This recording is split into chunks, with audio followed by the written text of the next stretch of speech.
Welcome to Popternative, where we dive into topical discussions from the worlds of pop culture, social media, and sports. Here is your host, Peter Remoliotis, aka PD Beats. PD Beats here from Popternative, speaking to Peter McKenna about Kin, which is on AMC Plus. Thank you so much for doing this. Welcome to the show. Well, thanks for having me. It's a pleasure. And I have to say, you have a great name. I certainly do. So do you, sir. Absolutely. This could get confusing, Peter. Oh, absolutely. Absolutely. I've talked to a lot of your cast for the show before. Unbelievable show. You all should be so proud. I love this show so much. First thing that comes to mind is the cast of this is just stacked. So my first question to you is just, what was it like working with this cast specifically? Well, it was amazing. And it was just absolutely incredible. And when you start out on something like this, you imagine, like when I'm writing, I think this cast member, whatever, and like usually shows you don't get your dream cast. And This was one where I exceeded it. And we were really, really lucky because we were in a situation where cast members became available to us because of the pandemic. There was lots of downsides to the pandemic, but like Aidan Gillen was going to do a play that theatre shut down. I think Maria Doyle Kennedy had other commitments, but suddenly she was back in Ireland. So lots of things opened up to us. Claire Dunn, in fact, was in a writer's room in New York before, and we didn't like, and it was only after she moved back to Ireland that we even began to consider her. So all these people began to fall into place for us, and it was just brilliant. And when it was announced, that's the response everybody gives: is what a cast, what an amazing cast. And they're right, it's brilliant. It's really, really good. It is so amazing to see.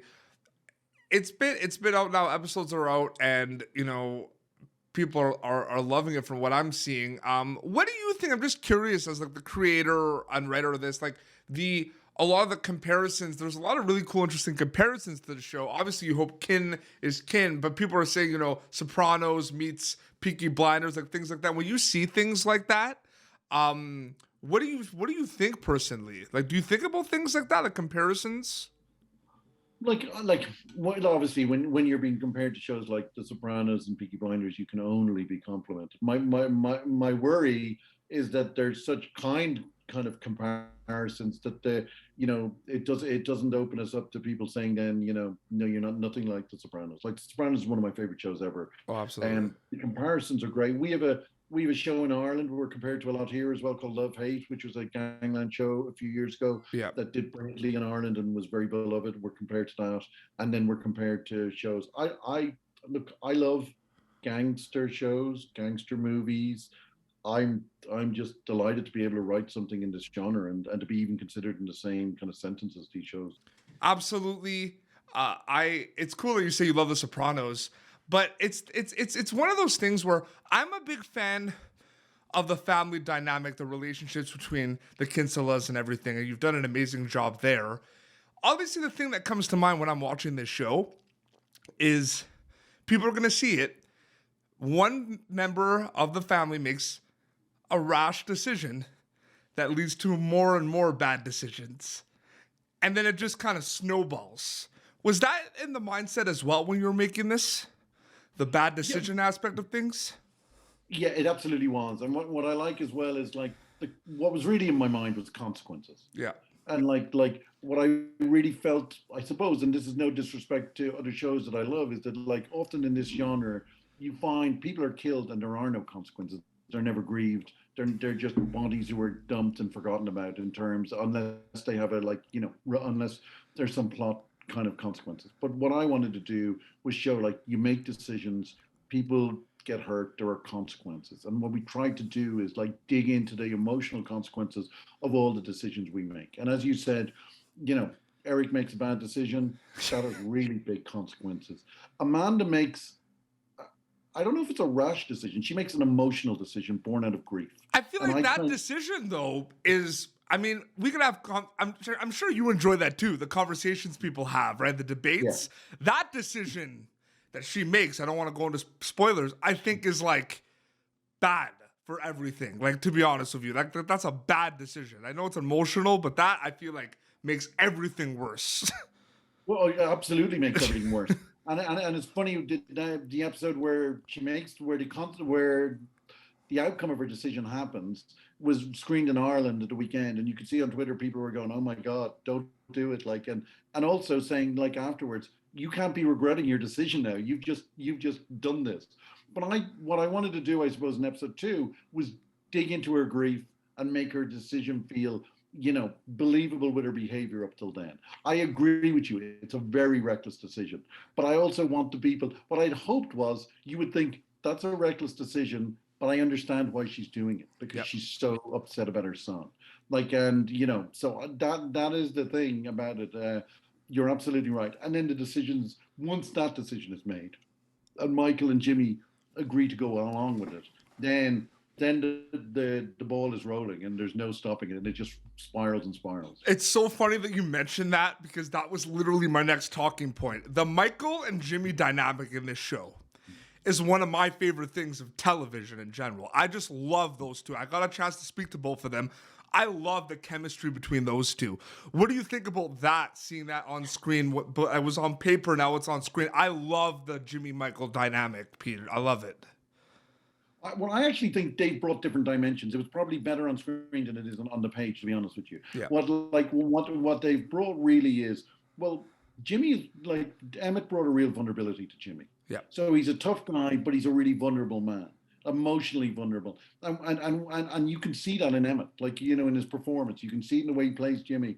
And Michael, I think as well, brings kind of like, he always looks like soulful and regretful. Yep. And you just feel every decision he makes, he almost knows the outcome before he's he bottling does a lot up too. A lot up. And I think also, and I know you know this, but the two actors were very close. Yep. They did a lot of scenes, they played pool together, they did all this sort of stuff, and they felt like brothers, and they had a chemistry between them as well. That was always there, and you really did, because what you kind of would worry about is that people will go, I don't believe this dynamic, that these two guys are still talking after everything that's happening and is continuing to happen, the tension between these three people, but they make it believable. Like I think they make it believable. I thought they were brilliant. Really, absolutely. Really, and there's debate going on about there were like off camera there were some games of pool, because in the Kinsella layer there's a pool table. There's a debate on who is the actual victor of those games of pool. I don't know if you heard about this. I have heard about them, and I used to, when we would be filming upstairs in that house, like that was Amanda's house, I would often be sitting down in the den writing. So I would have headphones on. So we can't ask you. You're not the right person to ask. But I would see them shouting and taunting each other and trash talking each other, and then they would be playing pool and they'd be called up to set and they'd leave the balls exactly. And if one of them got down ahead of the other one, he'd move the balls and give himself an advantage. So that went throughout the shoot. It was, I don't know who was the better pool player. But it must make you happy too, where it's work. You're making a show, right? It must make you happy when that's happening, that they're playing pool, they're getting along. And then it's like, oh, we're going back to work. That's a cool thing to see as well, right? From the showrunner or creator aspect of things. It's absolutely cool, and like we made this show during a pandemic, during lockdown, we were tested all the time. We were in bubbles. We didn't close once. Like we never had a one shutdown during our entire time. And in one period, Ireland had the worst infection rates in the world. Yep. So it was really, really difficult. Also, by Irish standards, it's quite a big budget show, but by American standards, it's not at all. It's quite a small. So there was no luxury for the actors. When they were shooting in places, they didn't have trailers. They were back at the production base. So they would hang out together. They would sit together. They would like Aidan and Maria Doyle Kennedy knew each other very well. Emmett and Charlie would play pool. There was just a really, really nice kind of atmosphere about them. Yasmin, who plays Nikita, had never acted before. She took time off from the bank. Sam Keeley, who plays a lot of scenes opposite her, was so good to her all the time. Good. But he was off set, off camera. He was really good to her, making her feel comfortable, there was just a great vibe, and they felt like a family. It really, really did. They were really, really good. They were it's so amazing. You make the show, you wrap, you're playing the waiting game, then it's gonna be on AMC Plus, right? I'm just curious because I did mention in the top, there's so much to love about the show, but for me, the big standout, and I made a tweet about it, the acting is amazing. That's like the big thing. Like I want people to see the show because the acting is so top notch. It's some of the best acting I've ever seen. Is that is that the mindset a little bit as well?